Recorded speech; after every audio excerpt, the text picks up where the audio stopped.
വാളയാർ അതിർത്തിക്കപ്പുറം കണ്ടത് പാലക്കാട്ടിലേക്ക് കടന്നു വരികയാണ്. ഇന്ത്യ മുന്നണി കേരളത്തിലും ഉണ്ടാകാൻ പോവുകയാണ്. അതിൻ്റെ തുടക്കം വാളയാർ അതിർത്തി പ്രദേശമായ പാലക്കാട് തന്നെയാണ്.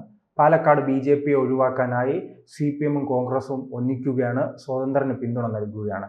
ഇത് കേരളത്തിലെ പുതിയ രാഷ്ട്രീയമാണോ? ഇല്ല, ഇത് ഇന്ത്യൻ രാഷ്ട്രീയത്തിലെ ഏറ്റവും വലിയ അശ്ലീലം എന്ന് പറയുന്നത് കേരള രാഷ്ട്രീയമാണ്. കാര്യം കന്യാകുമാരിക്ക് അപ്പുറത്ത്, കളിക്കവളയ്ക്ക് അപ്പുറത്ത് ഈ കെട്ടിപ്പിടിക്കുന്നവർ രണ്ടുപേരും കേരളത്തിൽ പരസ്പരം കടിച്ചു കീറുകയും തിരിച്ച് വാളയാർ കഴിയുമ്പോൾ വീണ്ടും അവർ കെട്ടിപ്പിടിക്കുകയും മംഗലാപുരം കഴിയുമ്പോഴത്തേക്ക് വീണ്ടും അവർ കെട്ടിപ്പിടിക്കുകയും ചെയ്യുന്ന ഒരവസരമാണ് നമ്മൾ കാണുന്നത്. ഇത് യാഥാർത്ഥ്യം ചോദിക്കുമ്പോഴത്തേക്ക് കോൺഗ്രസ്സുകാർ പറയുന്നത്, രണ്ടുപേരും പറയുന്നത് അവർക്ക് പ്രതിപക്ഷമായിട്ടിരിക്കാനുള്ള സ്ഥലം പോലും കൊടുക്കത്തില്ല. അതായത് ജനാധിപത്യത്തിൽ അവരെ ഞങ്ങൾ ഒരിടവും എത്തിക്കത്തില്ല. കാര്യം ഭരണവും ഞങ്ങൾക്ക് തന്നെ വേണം, പ്രതിപക്ഷവും ഞങ്ങൾക്ക് തന്നെ വേണം. ഇന്ത്യ മുന്നണി അവർ ഇന്ത്യക്കാരല്ല, BJPയെ അവർ ഇന്ത്യക്കാരല്ല, അവരെ കെട്ടിക്കണമെന്നുള്ള രീതിക്കാണ് അവർ ഇന്ത്യ മുഴുവൻ അവർ പ്രവർത്തിക്കുന്നത്. ഏറ്റവും നല്ല ഉദാഹരണം, ഇവർ ഏറ്റവും കൂടുതൽ അടുത്ത് പ്രവർത്തിക്കുന്നത് ബംഗാളിലാണ്. കാര്യം ഒരു സമയത്ത് BJPയെ വളരാൻ സമ്മതിക്കാതിരുന്ന CPM തളർന്നപ്പോഴത്തേക്ക് കോൺഗ്രസുമായിട്ട് ചേർന്ന് അവിടുത്തെ ഏറ്റവും കേരളത്തിലെ പോലെ തന്നെ എതിർത്ത ഒരു സംസ്ഥാനമായിരുന്നു വെസ്റ്റ് ബംഗാൾ. അവിടെയും അവർ തമ്മിൽ ഇപ്പോഴും ചേർന്നിട്ട് BJPയെ ചെറുക്കാനാണ് ശ്രമിക്കുന്നത്. ത്രിപുര അവരെ കയ്യിൽ നിന്ന് പോയി. ഇനിയിപ്പോൾ അത് ചരിത്രം പറഞ്ഞിട്ട് കാര്യമില്ല. അപ്പോൾ ആ ഒരു രീതിയിൽ ഇന്ത്യയിൽ ഈ 3 സംസ്ഥാനങ്ങളിൽ മാത്രം, CPM ഉള്ള സംസ്ഥാനങ്ങളിൽ മാത്രം CPM എതിർക്കുകയും CPM ഇല്ലാത്ത സംസ്ഥാനങ്ങളിൽ ഇവർ രണ്ടുപേരും കൂടെ ഒരുമിച്ച് നിന്ന് ഒരു ഒറ്റ മുന്നണിയായിട്ട് നിൽക്കുകയും ചെയ്യുന്നത് രാഷ്ട്രീയ അശ്ലീലം തന്നെയാണ്. അതിന് അവരെന്ത് ന്യായം പറഞ്ഞു കഴിഞ്ഞാലും കേരളത്തിലെ ചില രാഷ്ട്രീയ ബന്ധങ്ങളാണ് അതിനകത്ത് കാരണം. അപ്പം വേറെയും നമുക്ക് പറയാൻ പറ്റും. NCP ദേശീയ തലത്തിൽ BJPയുടെ കൂടെ നിൽക്കുമ്പോഴത്തേക്കും അവർ കേരളത്തിൽ വന്നിട്ട് ഞങ്ങൾ ഇടതു മുന്നണിയുടെ കൂടെ നിൽക്കുകയുള്ളൂ എന്ന് പറയുന്നു. അപ്പോൾ ഇത് ദേശീയ രാഷ്ട്രീയത്തിൽ നിന്നും വ്യത്യസ്തമായ ചില സാഹചര്യങ്ങൾ കേരളത്തിൽ നിൽക്കുകയാണ്. കേരളത്തിലെ പ്രത്യേക രാഷ്ട്രീയ സാഹചര്യം എന്ന് വെച്ച് കഴിഞ്ഞാൽ കേരളത്തിലെ മുസ്ലിം വോട്ട് ഗ്യാദർ ചെയ്യാൻ വേണ്ടിയിട്ടുള്ള തർക്കവും മാത്രമല്ല 3-ാം സ്ഥാനത്ത് പോലും BJP ഇരുത്തില്ല എന്നുള്ള ഒരു നിർബന്ധ ബുദ്ധിയാണ്. കേരളത്തിൽ തന്നെ പല പ്രധാനപ്പെട്ട യോഗങ്ങൾ വരുമ്പോഴത്തേക്ക് അന്ന് BJPയെ വിളിക്കത്തില്ല. ചോദിക്കുമ്പോൾ അവർക്ക് നിയമസഭയിൽ അംഗത്വമില്ല, അതുകൊണ്ട് അവരെ വിളിക്കത്തില്ല. അതൊരു റീസണായിട്ട് അവർ കാണിക്കുക. ബാക്കി എല്ലാവരും ഈ RSP എന്ന ഞാഞ്ഞൂൽ പാർട്ടിയെ പോലും അവർ RSPയും CMPയും വരെ വിളിക്കുന്ന മീറ്റിങ്ങുകളിൽ BJP വിളിക്കത്തില്ല. പക്ഷേ ഒരു സംഘർഷം ഉണ്ടായിക്കഴിഞ്ഞാൽ സർവകക്ഷി യോഗത്തിൽ BJP വിളിക്കും. അല്ല, കേന്ദ്രത്തിൽ പോകുന്ന ഒരു കാര്യം, അതായത് BJP വരുന്നത് വരെ കേന്ദ്രത്തിൽ പോകേണ്ട ഒരു മീറ്റിംഗ് വരുമ്പോഴത്തേക്ക്, സർവകക്ഷി യോഗം വരുമ്പോഴത്തേക്ക് BJP വിളിക്കില്ല. പറയുമ്പോൾ അവർക്ക് നിയമസഭയിലും ലോക്സഭയിലും അംഗത്വമില്ല.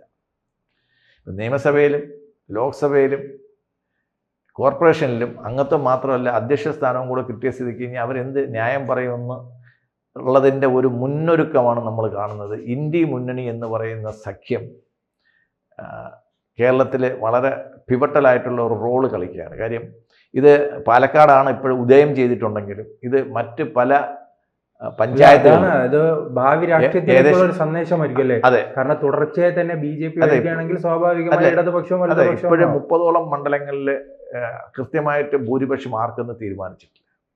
അപ്പോഴും അവിടെ ഈ 2 മുന്നണി ശ്രമിക്കുന്നത് BJP ഒഴിവാക്കി നിർത്തിയിട്ട് എങ്ങനെയെങ്കിലും ഭരിച്ചുകൊണ്ട് പോകാനാണ് അവർ ശ്രമിക്കുന്നത്. നമ്മൾ മുൻപ് പോവുകയാണെങ്കിൽ പണ്ട് നരസിംഹറാവ് പറഞ്ഞുകൊണ്ട് ഞങ്ങൾക്ക് സ്പീക്കറാവാൻ BJPയുടെ പിന്തുണ വേണം, പക്ഷേ BJPക്ക് ഞങ്ങൾ ഡെപ്യൂട്ടി സ്പീക്കർ സ്ഥാനം കൊടുക്കത്തില്ല, അത് ഞങ്ങൾ DMKക്കേ കൊടുക്കുകയുള്ളൂ. കാര്യം BJP സെക്യുലർ അല്ല.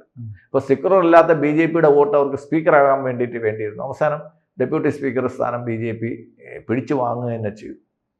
അതേമാതിരി കേരളത്തിലെ ഈ തീണ്ടലും തൊടിയിലും എന്ന് പറഞ്ഞ മാതിരി ഒരു തീണ്ടൽ പാർട്ടിയായിട്ട് ഈ 2 മുന്നണിയും BJPയെ കണ്ടതുകൊണ്ടാണ് കേരളത്തിലെ ഇവർ രണ്ടുപേരും പരസ്പരം പോരടിക്കുന്നത്. കേരളത്തിന് വെളിയിൽ കളിക്കവള കഴിഞ്ഞ് കഴിഞ്ഞാൽ ഇവർക്ക് തമ്മിൽ ഒരു പ്രശ്നമില്ല.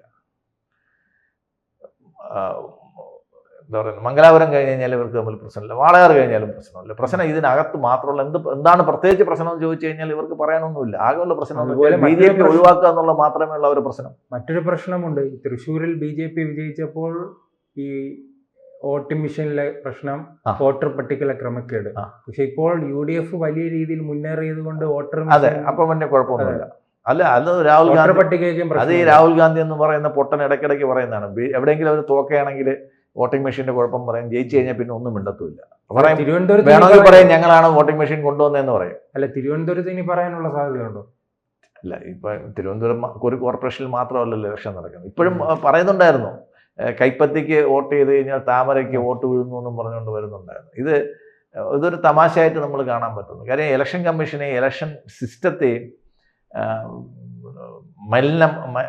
മലിനീകരിക്കുന്ന ഒരു ജോലിയാണ് ശ്രീ രാഹുൽ ഗാന്ധി വർഷങ്ങളായിട്ട് ചെയ്തുകൊണ്ടിരിക്കുന്നത്. അത് അയാളുടെ പിടിപ്പുകൾ ഉണ്ടാവാം.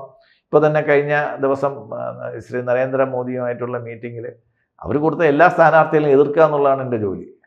എന്തായാലും പ്രതിപക്ഷ നേതാവ് മാത്രം പറയുന്ന ഒരാളെ കൊണ്ട് എന്തായാലും നമുക്ക് തെരഞ്ഞെടുപ്പ് കമ്മീഷനെ പോലെയോ അല്ലെങ്കിൽ വിവരാവകാശ കമ്മീഷനെ പോലെയോ അല്ലെങ്കിൽ CVC പോലെയുള്ള പോസ്റ്റുകൾ നമുക്ക് എടുക്കാൻ പറ്റത്തില്ല.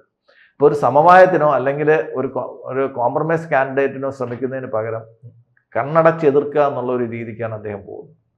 അദ്ദേഹത്തെ പറ്റി പറഞ്ഞ കാര്യം ഞാൻ പറഞ്ഞു വരുന്നത്, ഇന്ത്യ മുന്നണി എന്ന് പറയുന്ന സഖ്യം കേരളത്തിലെ ഏകദേശം 300ഓളം ഗ്രാമപഞ്ചായത്തുകളിൽ പല മുനിസിപ്പാലിറ്റികളിലും, എനിക്കൊന്ന് 12ഓളം മുനിസിപ്പാലിറ്റികളിലും ക്ലിയർ മെജോറിറ്റി ഒരു മുന്നണിക്കുമില്ല. അങ്ങനെ വരുമ്പോഴത്തേക്ക് ഈ ഇന്ത്യ മുന്നണിയുടെ വേറൊരു രൂപം നമ്മൾ നേരത്തെ ഇലക്ഷന് മുമ്പേ തന്നെ നമ്മൾ കണ്ടായിരുന്നു. പിന്നെ 2020 മണ്ഡലങ്ങളിൽ ഇവർ ജോയിൻ്റായിട്ട് സ്ഥാനാർത്ഥികളെ സ്വതന്ത്രരായിട്ട് നിർത്തി. CPMൻ്റെ നേതാവായ S. ശർമ്മയുടെ ഭാര്യയെ തന്നെ കപ്പും സാസറും ചിഹ്നത്തിലാണ് നിർത്തിയത്. അപ്പോൾ അതിൻ്റെ അർത്ഥം എന്ന് വെച്ച് കഴിഞ്ഞാൽ ഇവർക്ക് യോജിക്കാൻ മനസ്സാണ്, പക്ഷേ എതിർക്കാൻ BJP ശക്തമല്ലാതിരുന്നതാണ് ഇതുവരെയുള്ള പ്രശ്നം. ഇപ്പോൾ BJP ശക്തമായി വന്ന സ്ഥിതിക്ക് ഇപ്പം വേറൊരു പിക്ചർ വരെയാണ്. BJPക്ക് ഒരു 45 സീറ്റ് ആയിരുന്നു തിരുവനന്തപുരത്ത് കിട്ടിയിരുന്നെങ്കിൽ ഈ ഇന്ത്യ മുന്നണി തിരുവനന്തപുരം കോർപ്പറേഷനിലും വരുമായിരുന്നു. പറയും ഞങ്ങൾ വർഗീയ ശക്തികളെ ഒഴിവാക്കാൻ വേണ്ടിയിട്ട് ഞങ്ങൾ കെട്ടിപ്പിടിച്ചു എന്ന് വേണമെങ്കിൽ അവർ പറയും. ഇടയ്ക്ക് പറഞ്ഞില്ല സണ്ണി ജോസഫ് ചിന്തിക്കുന്നു എന്ന്. അതെ, ഞാൻ പറഞ്ഞത് ഇത് എണ്ണം മാറിയിരുന്നെങ്കിൽ തിരുവനന്തപുരത്ത് ഇന്ത്യ മുന്നണി വന്നേനെ. അപ്പോൾ ഈ കോർപ്പറേഷനുകളിലും മറ്റ് മുനിസിപ്പാലിറ്റികളിലും പഞ്ചായത്തുകളിലും BJPക്ക് ഒറ്റകക്ഷി ആയ സ്ഥലങ്ങളിൽ ആണെങ്കിൽ പോലും അവരെ ഒഴിവാക്കി നിർത്തിയിട്ട് ഭരണം പിടിക്കാൻ നേരത്തെ SDPയും PDPയും കൊണ്ട് CPMും കോൺഗ്രസും എല്ലാം പല പഞ്ചായത്തുകളും ഭരിച്ചിട്ടുണ്ട്. അവിടെയൊക്കെ പിന്നീട് പ്രശ്നങ്ങളും ഉണ്ടായിട്ടുണ്ട്. എന്തായാലും ഇന്ത്യ മുന്നണി കേരളത്തിലൂടെ വരുന്നു എന്നുള്ളത് നമുക്ക് ആശ്വാസമുള്ള ഒരു കാര്യമാണ്. അത് 1-2 കോർപ്പറേഷനുകളിലാണെങ്കിലും ആദ്യം വരുന്നതെങ്കിലും അത് കേരളത്തിലൊരു തരംഗമായിട്ട് വരികയാണെങ്കിൽ 2 മുന്നണിയും കൂടെ ചേർന്ന് ഒറ്റ മുന്നണിയാവുന്ന ഒരു അവസരം നമുക്ക് കാണാൻ പറ്റും. അപ്പോൾ നിലവിലെ സാഹചര്യത്തിൽ എങ്ങനെയായിരിക്കും ഇത് രാഷ്ട്രീയത്തെ ബാധിക്കുക? അല്ല, ഇതുവരെ ഈ കാണിച്ച കോൺഗ്രസും CPMും ചേർന്ന് കാണിച്ച പ്രതിലോമ രാഷ്ട്രീയത്തിൽ നിന്ന് ഒരു മറുപടിയായിട്ടാണ് BJP ഉയർത്തു വരുന്നത്. BJP ശക്തി അങ്ങനെ ഒരു മുന്നണി രൂപപ്പെടുകയാണെങ്കിൽ സ്വാഭാവികമായി അത് പ്രചരണായുധമാക്കി BJPക്ക് വിജയം കൊയ്യാൻ സാധിക്കുമോ? അതൊരു വിജയമായുധമായിരിക്കും. പക്ഷേ അവിടെ സംഭവിക്കാൻ പോകുന്നത്, ഇപ്പോൾ കേരളത്തിലെ ഇലക്ഷൻ്റെ മൊത്തത്തിലുള്ള ഒരു ഔട്ട്ലുക്ക് നോക്കുമ്പോഴത്തേക്ക് ബംഗാളിൻ്റെയും ത്രിപുരയുടെയും വഴിക്കാണ് CPMൻ്റെ പോക്ക് എന്നാണ് നമ്മൾ മനസ്സിലാക്കേണ്ടത്. കാര്യം കോൺഗ്രസ് മുക്ത ഭാരതമാണ് BJPയുടെ ലക്ഷ്യമെങ്കിലും കോൺഗ്രസിനെ നമുക്ക് പെട്ടെന്ന് കേരളത്തിൽ നിന്ന് എഴുതി തള്ളാൻ പറ്റില്ല എന്ന് ഈ ഇലക്ഷനും അതിൻ്റെ റിസൾട്ടും നമ്മൾ കാണിച്ചു തന്നിരിക്കുകയാണ്.